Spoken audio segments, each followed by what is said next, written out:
Alright, here we are. Welcome back. We are in July on the John Deere Farm. Some of you maybe caught the last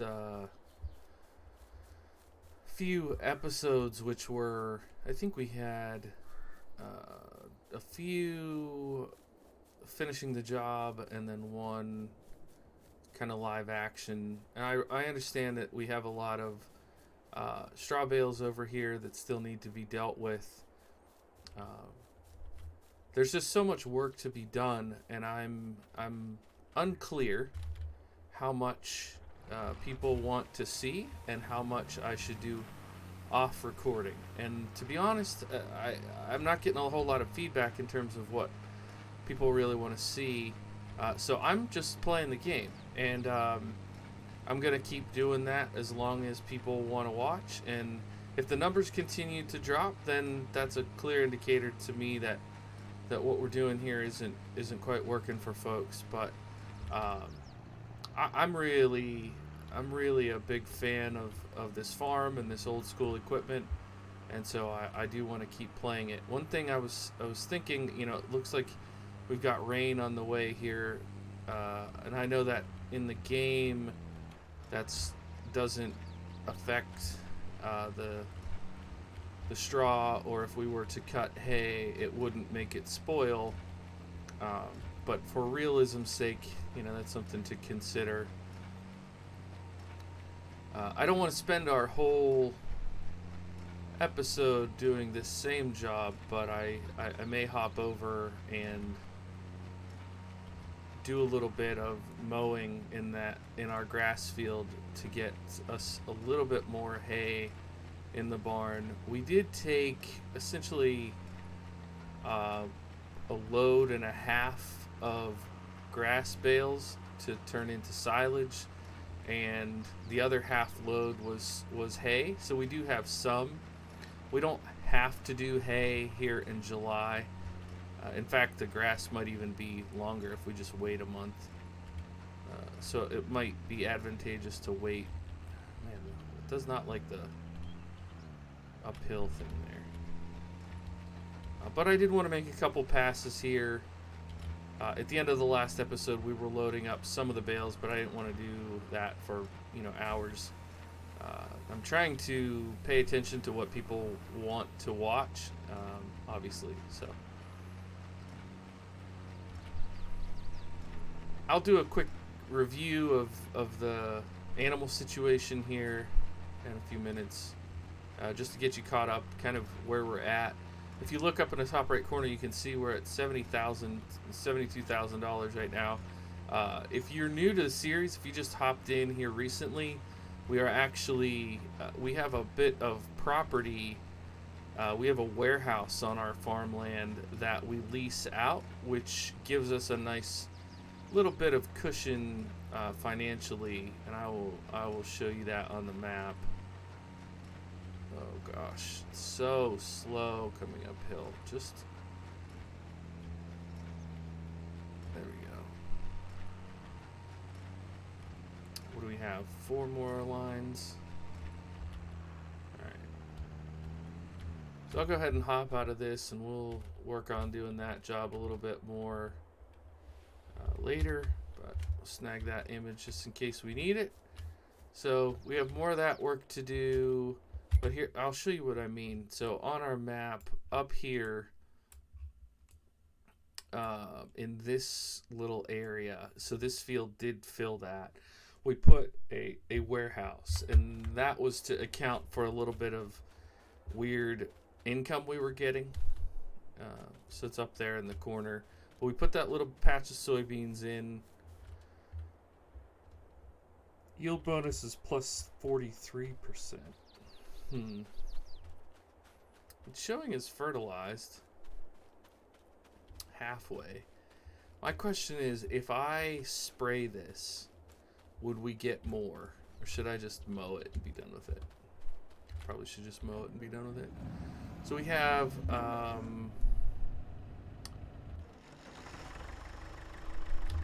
this little guy we could use to mow with for a bit.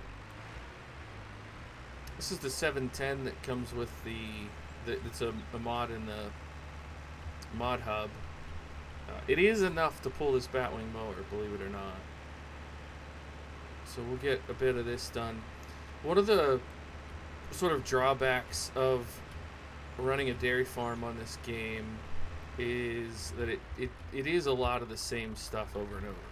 In real life, running a dairy farm, you have the milking of the cows and all the animal husbandry elements of taking care of your animals. But on a game like this, you're not having to deal with cow hoof injuries and making sure they're getting enough salt and protein in their diet and all that. In this game, you just give them TMR and the milk automatically shows up. It definitely makes a very complex job easy. So I never want to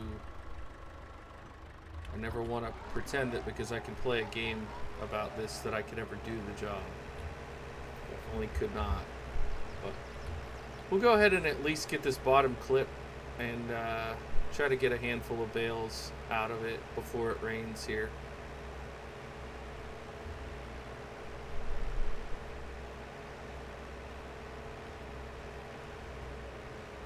I'm going to go ahead and do essentially a headland for the section that I want to do today. This is a pretty good sized field, all things considered. Oh, I always oversteer with this little guy. I want to go straight up. I think I'm going to go to that tree to the left of the gray shed. Keep that as my, hopefully straight. I don't know how straight it is, but hopefully decently straight if I point towards that. The funny thing is, when I play, I'm always like, I tend to have small farms, and even when I have a bigger farm, like I would consider this a medium-sized farm for me, maybe even large for me, but medium for most farm sim players. But even when I do that, I still tend to shrink the fields. I just can't be bothered to do these massive fields that some people like. I don't ever like my jobs to last, an hour, 2 hours, 3 hours. I mean, some people will genuinely play this game for like really long sessions, and I've never been into that. Man, this thing loves to go through the gears. Just go.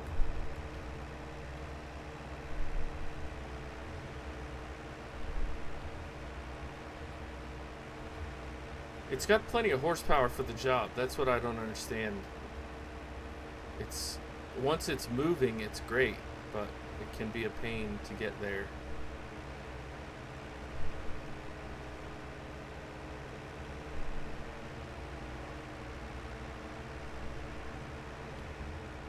See, they oversteer again. I don't know what does that.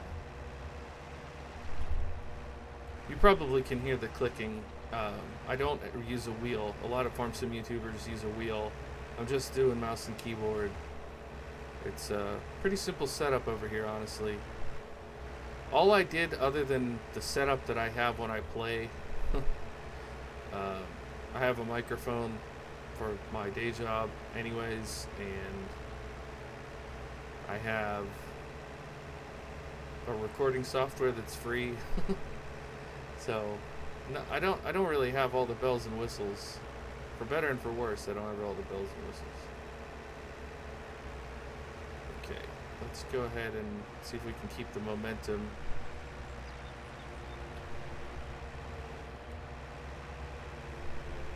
This isn't even that big of a hill. I don't feel like it should slow us down that much.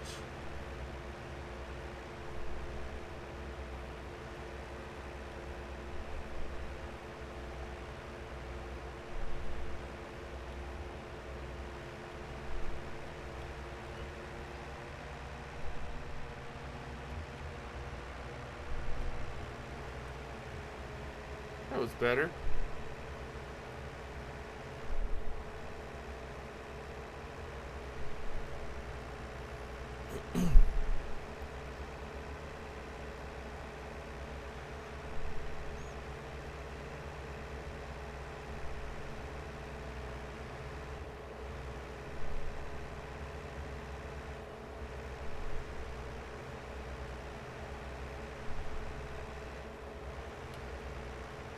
tell you what, let's do this.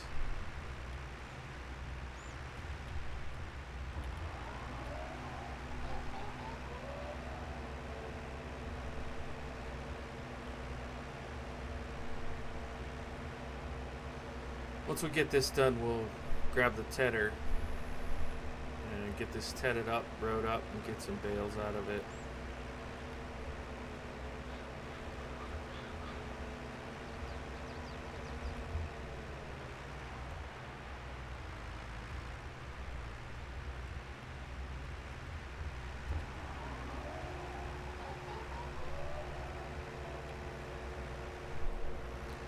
I think if we can pull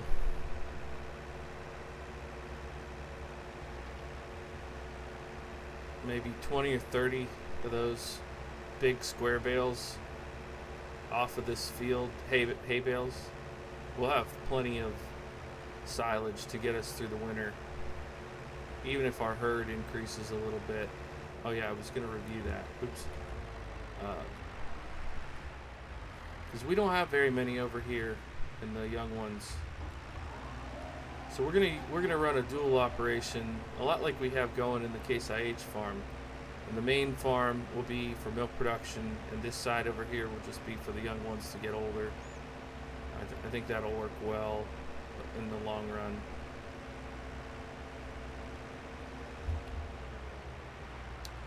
And then once we get to a point that we have too many, we can take some of the sale.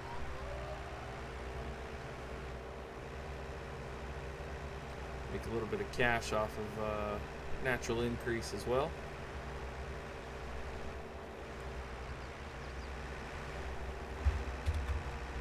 Go ahead and snag a shot of that.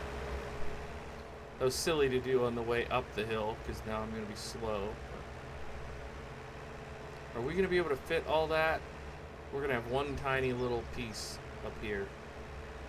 Very frustrating.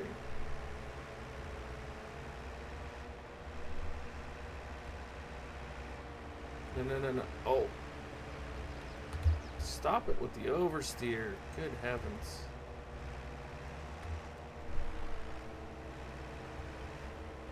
Yeah, we still have that little piece left either way.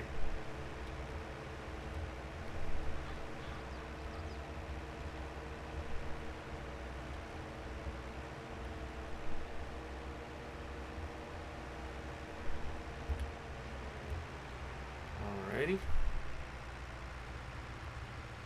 Get this tiny clip here and we'll be good to go. This isn't a huge piece of the field, but it's big enough to get us going. Hope folks are enjoying the series overall. I know I'm having fun with this farm. I've learned a lot about the game. I think I've gotten a little bit better at the game as a result of this series. There's been a lot of improvisation that I've needed to do, and I think it's making me appreciate things. All right, we'll put that on a worker. I want probably this guy. We're gonna use this one on the tedder.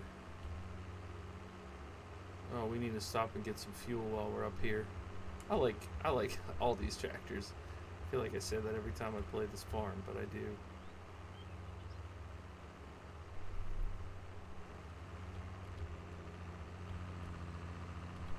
They're just the right size. They're not too crazy big, not too small, just right.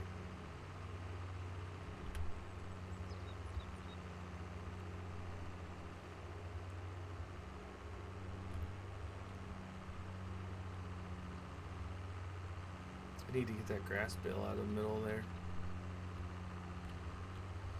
What kind of redneck operation we running here? There it is.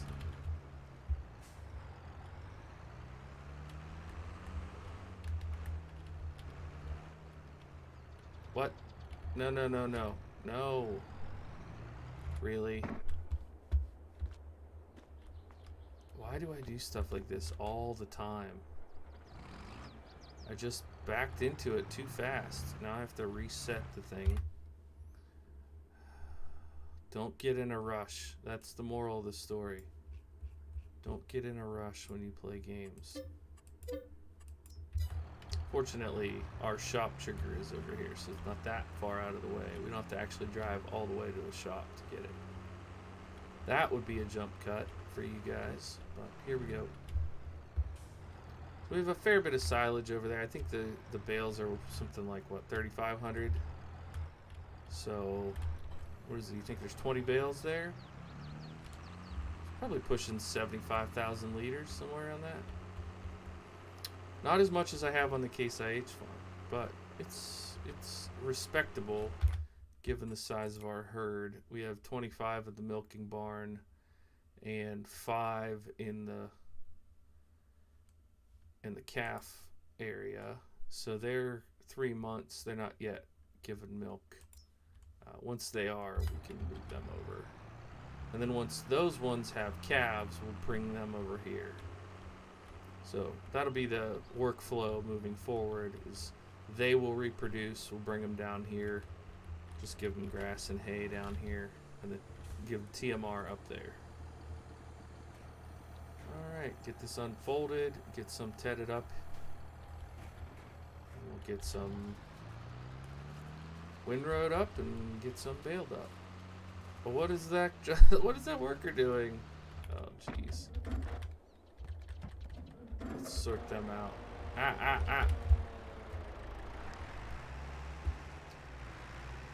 What on earth is you doing?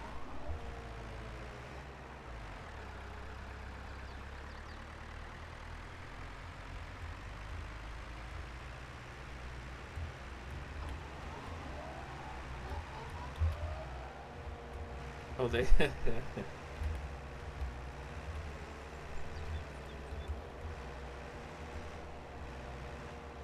Always something, right? Always something.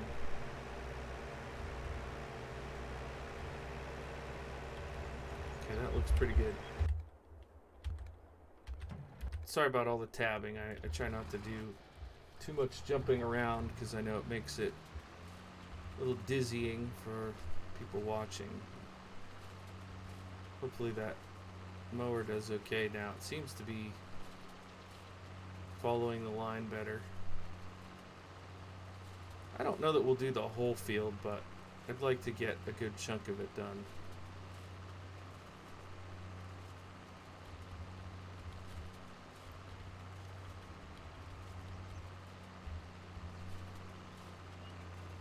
Certainly not all in this episode.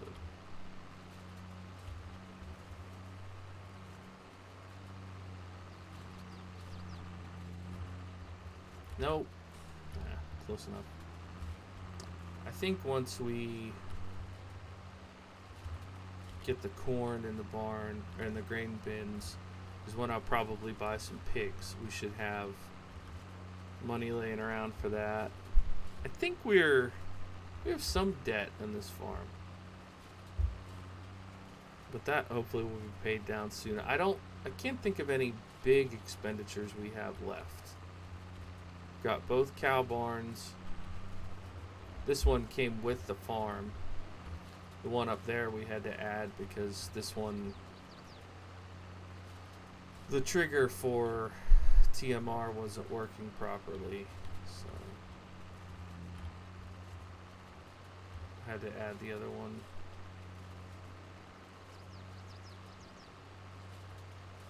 This is such a cool animation.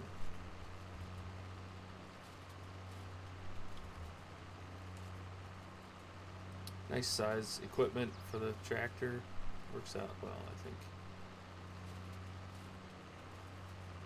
Alright, let's get this 180 turn here.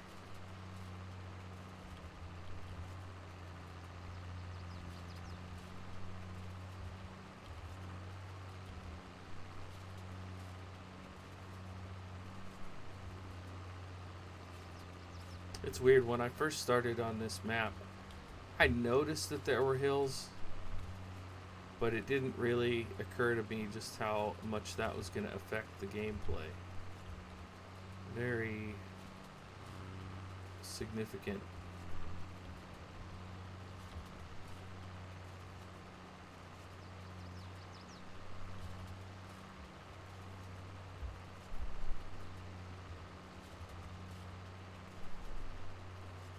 Such a peaceful job, though, isn't it? And I'm really glad that I don't have to worry about the rain for real, like you would in real life.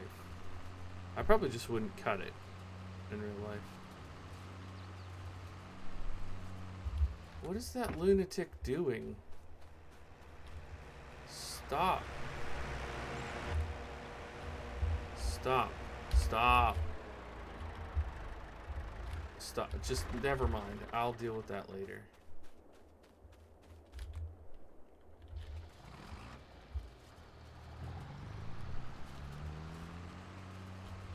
Why would it be so hard for it to just turn the other way?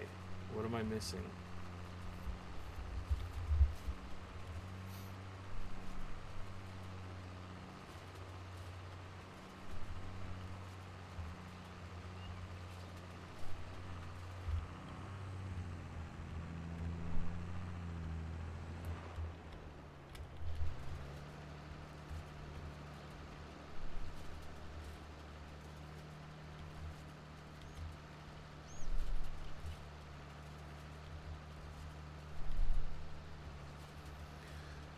So I've been wondering if we're going to get an announcement soon for another farm sim.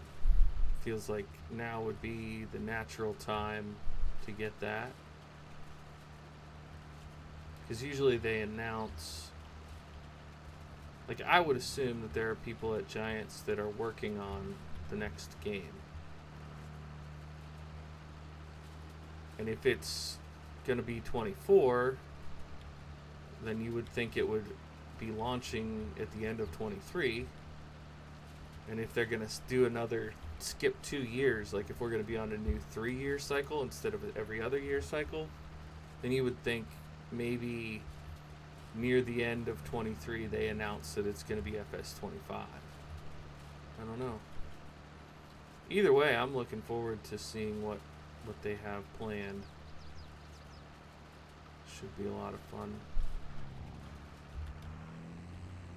I really enjoy this series. I mean, obviously I dedicated the whole channel to it, so of course I enjoy it, but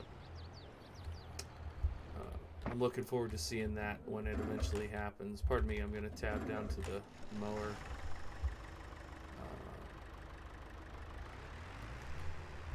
I think maybe we take this as our sign that we shouldn't keep doing that. This will get us, what? What do you think? Every bit 10 hay bales out of this?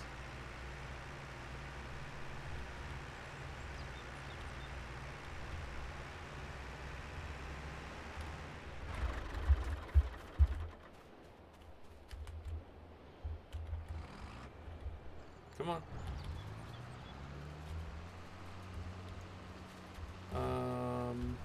Yeah, I guess we'll just follow it. It's gonna be crooked, but we'll do the best we can.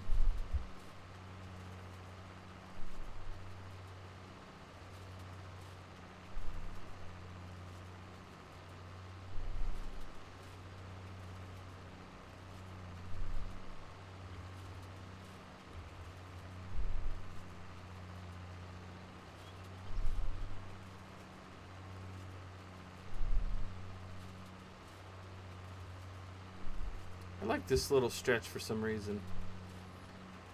Down here along the trees.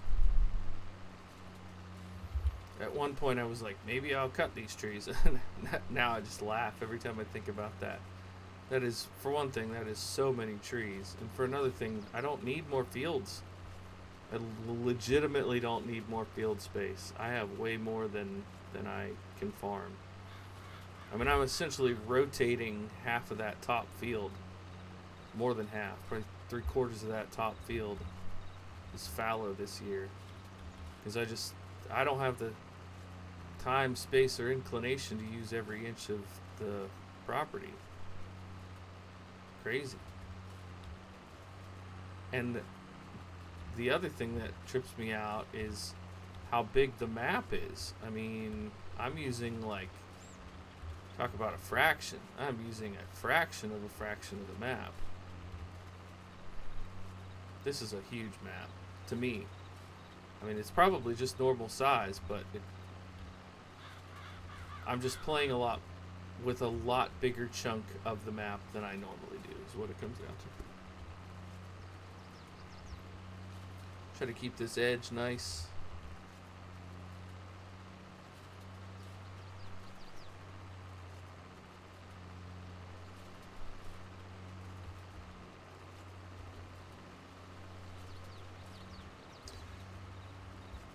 So one thing I was going to talk about, we're getting pretty much near the end of the episode now, but there's a John Deere A that's in the mod hub now, and I don't see a use for it given the size of this farm at this point. But it is a vintage John Deere farm, and it feels a little bit silly that there's a John Deere A and I'm not using it. So part of me is thinking maybe I'll get it just to use for like raking. You know, might be able to pull that mower. If the 710, well, the A will be even weaker than that 710, so I don't know if it's worth it or not. We can look at that another time. I think we're gonna go ahead and what? Why didn't it fold up? There we go. I think we're gonna go ahead and wrap it up here. We'll do the windrowing and baling next time. Thanks so much for checking out the episode, everybody. My name's Bluebelly. This is Bluebelly Farms, and I'll see you in the next one. Bye for now.